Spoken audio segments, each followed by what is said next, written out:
Welcome to my YouTube channel. Dictation start होगी 5 second बाद।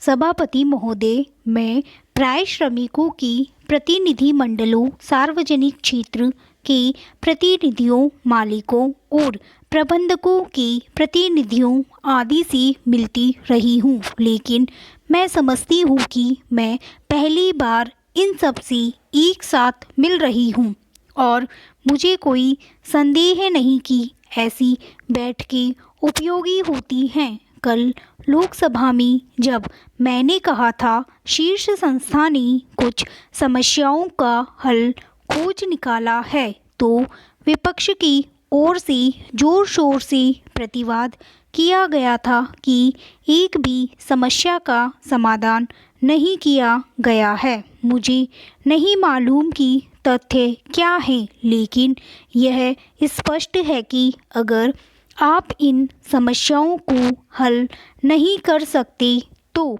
शीर्ष संस्था की कोई उपयोगिता नहीं है। सबसे बड़ी समस्या यह है कि प्रत्येक वर्ग अपने ही लिए कुछ पाने की कोशिश करता है।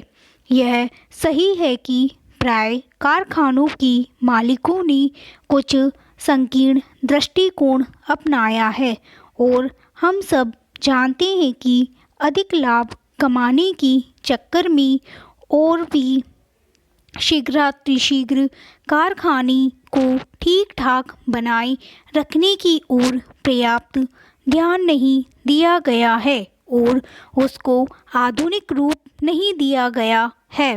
निसंदेह कभी कभी यूनियनों ने भी गैर जिम्मेदारी से काम किया है तथा कोई तात्कालिक लाभ प्राप्त करने के उद्देश्य से कार्रवाई की है, लेकिन अब समय आ गया है कि हम ऐसे वर्गगत टकरावों को बचाएं।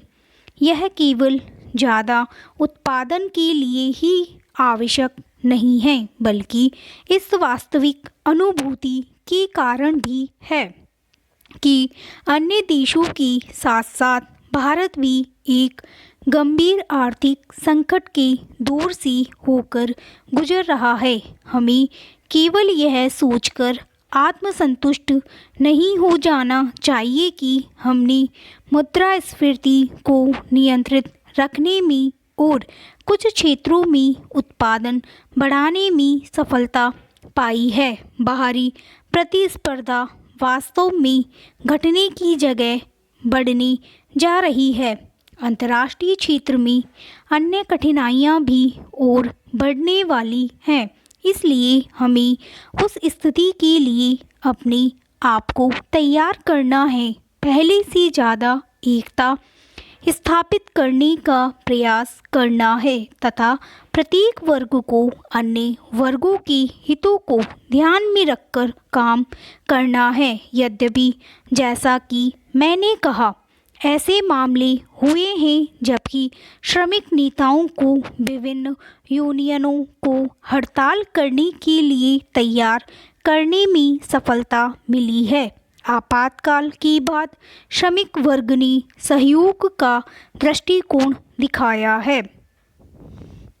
सभापति महोदय, इस बीच में जहाँ कहीं भी गई हूँ, मैंने सुना है कि उत्पादन बढ़ रहा है और मजदूर हड़ताल नहीं कर रहे हैं। हालांकि वे अनुभव करते हैं कि उनके लिए ऐसा कुछ करने के कुछ कारण विद्यमान हैं।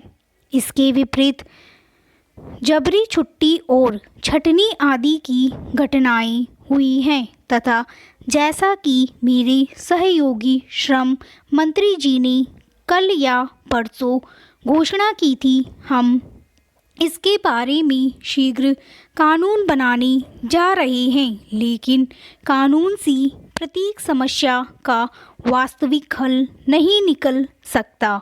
मेरे कहने का आशय यह है कि लोगों में टकराव का रुख पाया जाता है। लोग शांतिपूर्ण यह सब काम नहीं कर सकते और लोगों को विवरण करके यह कराया जाता है। इस संस्था में सभी लोग मिल बैठकर इन समस्याओं का हल खोज सकते हैं। मैं उद्योग की कठिनाइयों को कम करने नहीं आंक रही हूँ और मैं जानती हूँ कि कभी कभी करों के कारण या मांग में कमी होने की कुछ वास्तविक समस्याएं पैदा हुई हैं और हमें उनका हल खोजने की कोशिश करनी चाहिए, उनका सही उत्तर तलाश करना चाहिए। लेकिन हमें यह भी मालूम है कि एक ही उद्योग समूह कभी कभी किसी एक क्षेत्र में अपार लाभ कमाता है, जबकि दूसरे क्षेत्र में थोड़ी सी नुकसान को भी नहीं सहना चाहता। एक सामान्य व्यक्ति की दृष्टि से ऐसा लगता है कि इन परिस्थितियों में कोई सामंजस्य होना चाहिए।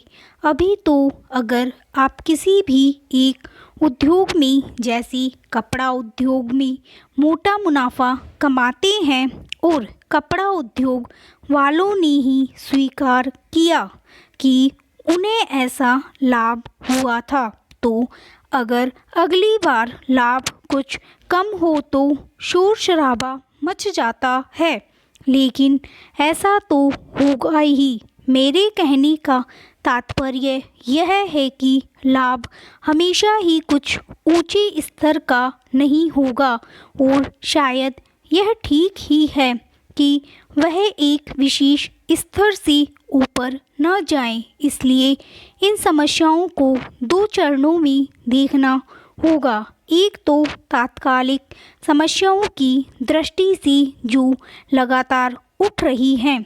संसद के कुछ सदस्यों ने मुझे पत्र भेजकर कहा है कि आपको इस बैठक में ये प्रश्न अवश्य उठाने चाहिए, लेकिन इन विषय प्रश्नों या अन्य ब्यूरो में यहाँ जाने का मेरा कोई इरादा नहीं है। मंत्री जी को इनके बारे में पता है और लोगों से बातचीत करेंगे।